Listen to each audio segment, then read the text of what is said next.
दोस्तों, आरवी रोचक कहानियों में आपका स्वागत है। चैनल पर नए हैं तो प्लीज़ सब्सक्राइब करें। आज की कहानी है घूंघट। अरे रानी, ओ रानी, सो रही हो क्या अभी तक? रानी की जेठानी जोर जोर से चिल्ला रही थी घर के आंगन में खड़े होकर।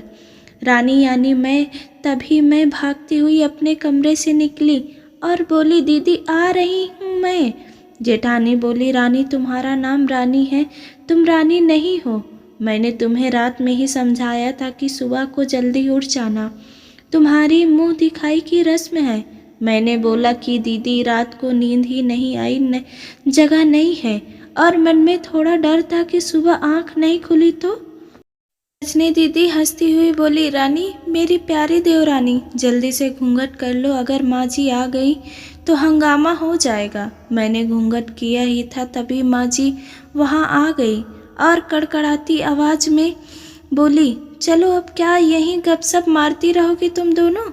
हमने चलना शुरू ही किया था तभी माँ जी ने रजनी दीदी के कंधे पर हाथ रखा और बोली, पता है ना कहाँ से जाना है और कैसे जाना है? माँ जी ने बोला कि जब भी कोई बड़ा तुम्हारे सामने खड़ा हो तो हमेशा घूंघट में रहना और कम से कम अपने बड़ों के सामने आना, और बिना घूंघट के तो कभी नहीं। रजनी दीदी कुछ बोली ही नहीं, बस अपना सर हिलाकर हाँ बोल दिया। मैंने भी बस अपना सर हाँ में हिलाया। माँ जी के जाने के बाद मैंने पूछा, रजनी दीदी आप तो स्कॉलर हो और इन सब चीज़ों को कैसे निभाते हो? रजनी दीदी मुस्कुराई और बोली कि मैं थारे जेठ जी से बहुत प्यार करती हूँ, इसलिए अभी तक चुपचाप सब चीज़ें निभा रही हूँ। मैं कुछ नहीं बोली और चुपचाप रजनी दीदी के साथ घर के बाहर वाले कमरे में जाकर बैठ गई। वहाँ पर एक पड़ोस की आंटी जी बैठी थी। वो बोली कि यह कैसी बहू आई है? ससुर जी सामने खड़े हैं और ये यहाँ बैठी हैं। मुझे कुछ समझ ही नहीं आया। मतलब? रजनी दीदी बोली कि आंटी जी अभी नई बहू है, यहाँ के रीत रिवाज सीखने में थोड़ा समय लगेगा। रजनी दीदी मुझे वहाँ से उठाकर मेरे कमरे में छोड़ दी। 6 महीने यूं ही छोटी छोटी चीज़ों में बीत गए। फिर एक दिन मैं राहुल के साथ साड़ी लेने गई।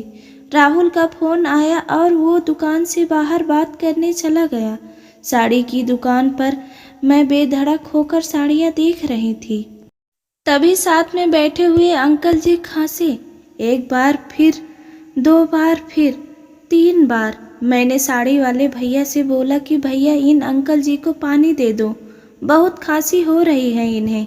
अंकल जी भड़क उठे और बोले, क्या बदतमीज लड़की है ये, कुछ शर्म लिहाज है या नहीं इसे? दुकान पर हंगामा देख राहुल बाहर से भागकर अंदर आया और अंदर आते ही अंकल जी के पैर छूकर बोले, मामा जी आप यहाँ? मैं घबरा के दुकान से बाहर निकल आई, एक लंबा घूंघट करके गाड़ी में बैठ गई।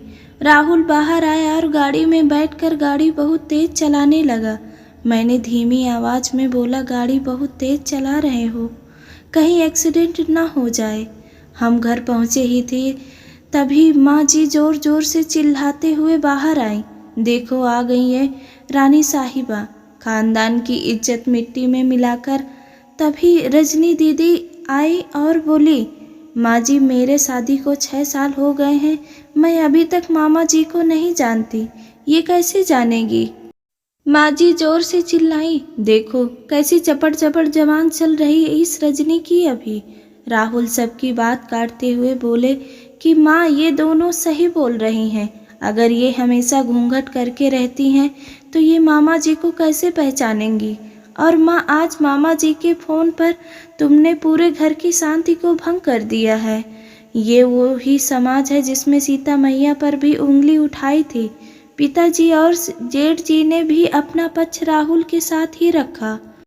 माँ जी थोड़ी देर सोचने के बाद वापस रजनी दीदी और मेरे पास आई और बोली कि तुम दोनों को अपनी मर्यादा पता है। मुझे उम्मीद है कि तुम कभी भी मेरा सिर शर्म से नीचे नहीं झुकने दोगी।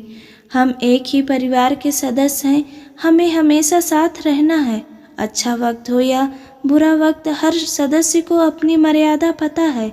माँ जी ने मुझे और रजनी दीदी को गले लगा लिया।